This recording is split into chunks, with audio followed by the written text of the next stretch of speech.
Hello, English learners. Welcome back to the Simple English Podcast, your cozy place to learn easy English through real life conversations and improve your fluency at the same time. I'm Emily. And I'm Paul. Hi, everyone. Okay, Emily, before we start today's topic, I have a question for you and for everyone listening. Ooh, I love questions. Go ahead, Paul. Because 7 is the safe number. It means I can speak, but I'm not great, not terrible. I want people to really think, to be honest with themselves. It is too easy to say 7 and feel okay. So if you were listening, think of your number, 1 to 10, but not 7. Ha, you always do this. Why no 7? I knew you would ask me back. You always turn my questions around on me. Right now, I think I'm at a 5.5. Okay, I'll play along. For me, right now, I feel like an 8. I teach English every day, so I'm very comfortable.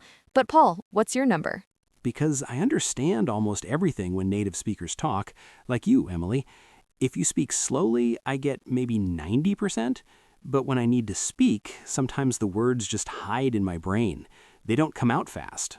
I feel stuck, like my tongue is tied. My life is not terrible, but I know I can do better, and that is a little frustrating. Brave. Why 5.5? And the funny thing is, when you are not allowed to say 7, you suddenly see your English level more clearly. You realize if you are actually improving or just surviving. 7 is like autopilot. Without 7, you have to look at the real picture.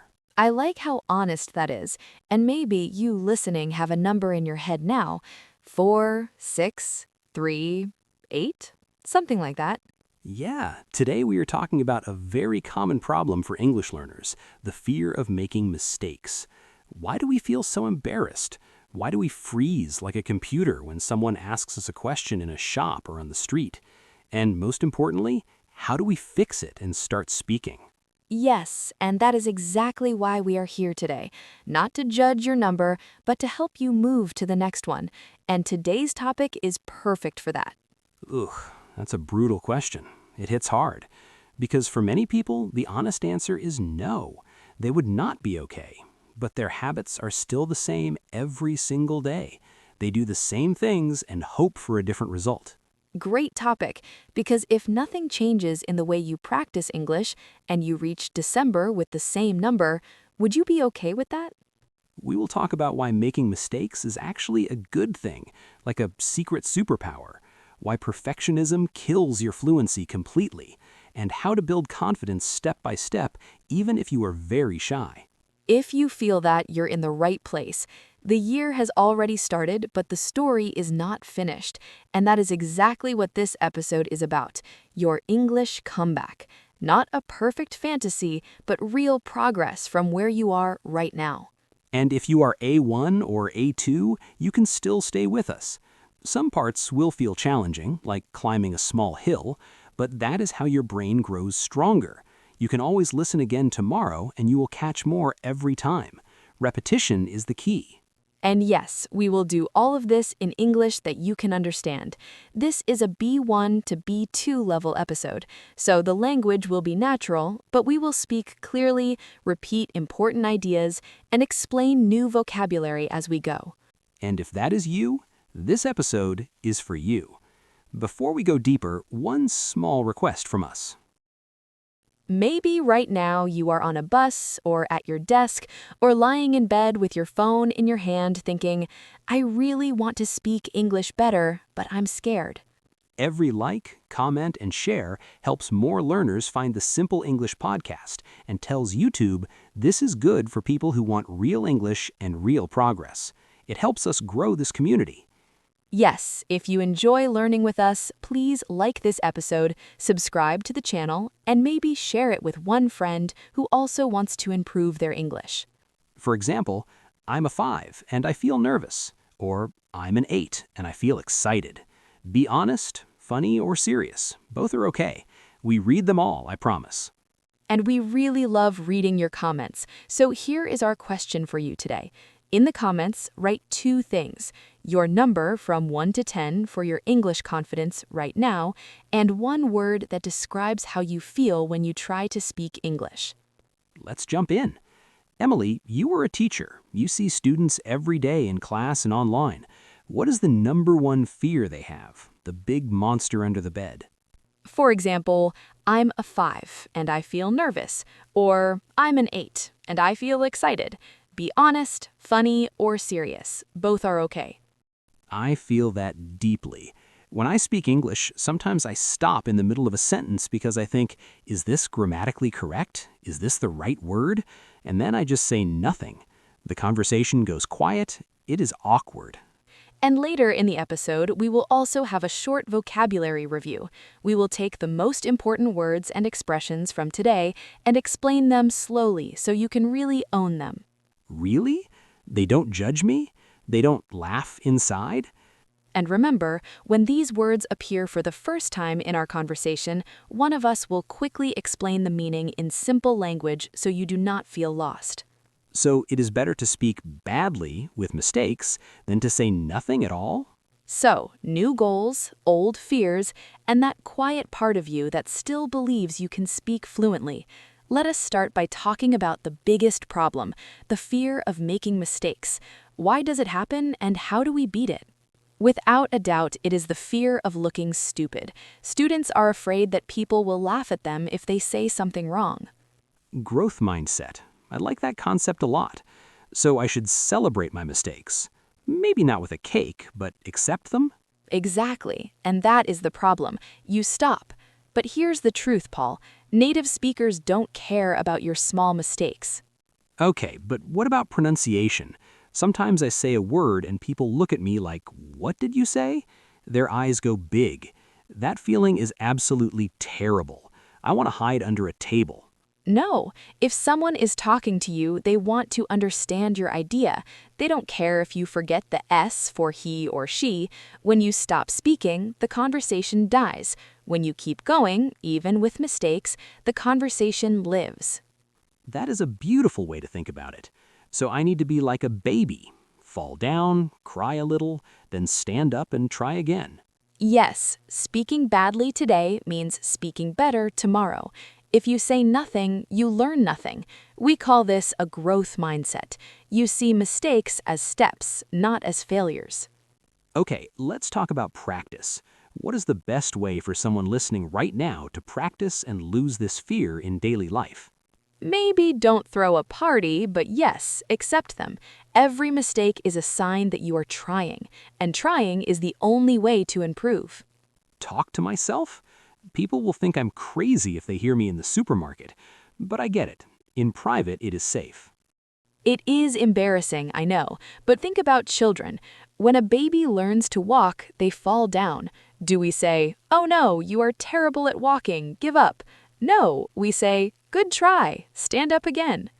That is actually smart. So instead of thinking in my language first and translating word by word, I just think in English directly. It's faster. Exactly. Be a baby in English. Fall down, make mistakes, but always stand up and try again. Your pronunciation will get better with time and practice. Listen to my own voice? I hate my own voice. It sounds strange on recording, but I will try it. Growth mindset, right? Okay, I have 3 tips. Number 1, talk to yourself. Okay, I will try that. What is tip number 3, the final piece of the puzzle? In private, Paul. In the shower, in the car, when you are cooking. Describe what you are doing. I am cutting an onion. Oh, my eyes are burning. Now I am opening the fridge. It sounds silly, but it trains your brain to think in English, not translate from your language. Like a gym for English, but without the sweating. A place where it's okay to be weak because you were there to get stronger. Exactly. Tip number 2, record yourself. Take your phone, record 1 minute of you speaking English every day. Talk about your day, your feelings, anything. And here's the magic. Listen to it. Confidence muscle. I love that phrase. So to summarize for everyone listening, keep going. Don't stop when you make a mistake. That is rule number 1. Talk to yourself every day. Describe your life. Record yourself and listen back, even if it hurts, and find a safe space to practice with kind people. Everyone hates their own voice at first, but when you listen, you will hear your mistakes, and next time you'll fix them. You become your own teacher. Okay, now it's time for our word tour. Emily, what words should we look at today from our conversation? Tip number 3, find a safe space to practice. That could be this podcast, an English class, or a language partner online. The key word is safe. You need someone who will not laugh at you, someone who supports you. Nice. Second word, embarrassed. This is a strong feeling. When you do something silly and you feel hot in your face, maybe your ears get red. For example, I felt so embarrassed when I said the wrong word in the meeting. I used to have a fixed mindset about English. I thought, I'm just not good at languages. My brain is different. Now I'm trying to have a growth mindset. It's hard, but good. Number 4, native speaker. That is a person who learned English from birth, like Emily, who grew up in an English-speaking country. Exactly, a mental gym, and slowly your confidence muscle grows. Great words. Let's do a quick review together. Fluency, embarrassed, growth mindset, native speaker, confidence. Try to use one of these words today in a sentence. Perfect summary. And if you do these things, your number on that 1 to 10 scale will go up, I promise. So to wrap up today's episode, remember this. Your English level is not fixed in stone. It is not your identity. You can grow, you can improve, but you must be willing to make mistakes and feel a little uncomfortable. Growth lives outside your comfort zone. Let's take 5 powerful words from today's conversation. First, fluency. Fluency means the ability to speak smoothly and easily. It is not about being perfect, it's about flowing like water. I want to ask our listeners one last time, what is your number? And what is one small, tiny thing you will do today to improve it? One step. Good example. Third word, growth mindset. This is a belief. You believe that you can get better with practice. The opposite is a fixed mindset, where you think, I'm just bad at this, and I will always be bad. Yes, and remember, native speakers make mistakes too. Last word, confidence. This is the feeling that you can do something. It comes from practice. The more you practice, the more confident you feel. Thank you so much for listening to the Simple English Podcast. We really appreciate your time. Write it in the comments. Hold yourself accountable, and we will be here cheering for you. And remember, every expert was once a beginner who refused to give up. Keep going, keep practicing, and we will see you in the next episode very soon. If you enjoyed this episode, please hit the like button, subscribe, and share it with one friend who needs a confidence boost in English. Take care, everyone. Bye for now.